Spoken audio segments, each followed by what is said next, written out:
Hello friends, मैं भावना खंडेलवाल आप सभी का स्वागत करती हूँ आपके अपने channel blogs to make think में। आज का हमारा विषय है बोल है अनमोल। लेकिन इस विषय पर चर्चा करने से पहले आप हमारा चैनल सब्सक्राइब कर दीजिए और हाँ, बेल का आइकन दबाना ना भूलें।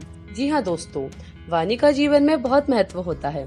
वाणी तो सभी को मिली हुई है, परंतु बोलना किसी किसी को ही आता है। बोलते तो सभी है, किंतु क्या बोले, कैसे शब्द बोले, कब बोले, इस कला को बहुत कम लोग जानते हैं। किसी की वाणी कानों में मिठास घोल देती है तो किसी की वाणी चोट पहुंचा देती है। संसार में सभी प्राणियों में वाणी का वरदान मात्र मानव को मिला है। यदि हम नम्रता, मधुरता और प्रतिष्ठापूर्ण शब्दावली दूसरों के साथ प्रयोग करेंगे तो वैसा ही मधुर व्यवहार हमारे साथ भी होगा। मधुर वाणी से पशु पक्षी भी प्रिय बन सकते हैं। जैसे कौवे की आवाज कोई पसंद नहीं करता और वहीं कोयल की आवाज हमारे कानों में अमृत घोल देती है।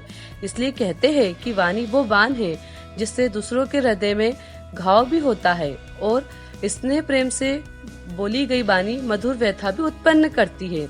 अगर हमारी वाणी मीठी है तो हम कई लोगों के दिल पर राज करते हैं। इससे हमें विशेष संतुष्टता प्राप्त होती है।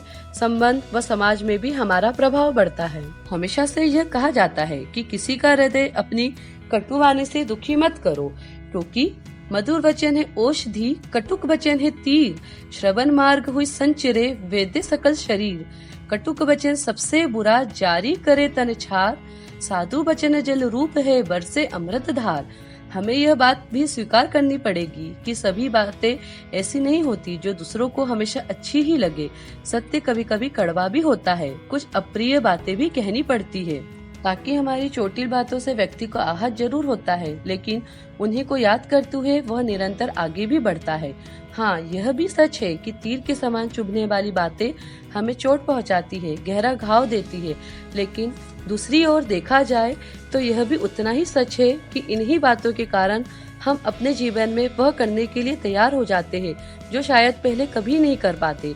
इसलिए कटु वचन कहने वालों को हमेशा निंदनीय नहीं समझना चाहिए, क्योंकि उन्होंने हमें सच का सामना करना सिखाया है। किंतु ऐसे समय में यह भी हो सकता है बात भी कह दी जाए और उसमें कड़वाहट भी न आने पाए, जो दूसरों के हृदय को विदीर्ण कर दे। वाक चातुरी से कटु सत्य को प्रिय और मधुर बनाया जा सकता है। अक्सर हम अपनी बुराई या कमियां सुनते ही तुरंत प्रतिक्रिया देने के लिए उतारू हो जाते हैं, अपना धैर्य खो बैठते हैं और आक्रोश में आ जाते हैं। जबकि आलोचना या कटु वचन हमें असुविधाजनक स्थिति में भी खुद पर नियंत्रण करना सिखाती है। हम यह जान पाते हैं कि कौन सी बात हमें चोटिल करती है और कौन सी भावनाएं अधिक दुख देती है। जी हाँ, वाणी एक फूल है तो वाणी एक पत्थर भी है। वाणी से हम किसी को जोड़ भी सकते हैं तो हम किसी को तोड़ भी सकते हैं। ये वाणी ही है जो किसी को क्रोध भी दिला सकती है और किसी को शांत भी कर सकती है। वाणी अग्नि भी है और वाणी ही जल का काम भी करती है। इसलिए इस शक्ति का सोच समझकर सावधानी पूर्वक प्रयोग करना चाहिए। यदि हमारी बोली कठोर है, तीखी व कर्कश है तो उसे सुधारने की कोशिश जरूर करनी चाहिए, नहीं तो लोकप्रिय व्यक्तित्व का सपना अधूरा ही रह जाएगा।